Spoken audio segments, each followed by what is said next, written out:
We will guide you through how to make a snap shutter transition CapCut PC. Quick disclaimer, skipping a single step will affect your final result, so you need to follow this step-by-step guide carefully. If this guide helpful, don't forget to like and subscribe. First, don't forget to comment if you still need our help or want to ask something, and we will reach you as soon as possible. Second, access the Windows Start menu on your computer and enter CapCut into the Windows search field.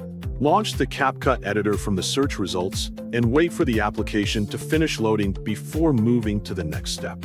Create a new project or continue editing an existing one, depending on whether you are starting fresh or working on a saved project.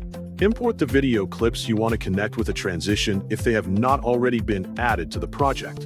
Position the clips consecutively on the timeline so they meet exactly where you want the transition to appear. Navigate to the Transitions section from the top toolbar to open the Transition Library. Allow the Transition Library to finish loading completely before searching for a specific effect. Search for Snap Shutter using the Transition Search feature and wait for the matching results to appear. Browse the available Snap Shutter transition effects until you find the version that best matches your editing style. Select the Snap Shutter transition by clicking it to preview the animation. If you are satisfied with the preview, place the transition at the edit point between the two clips on the timeline.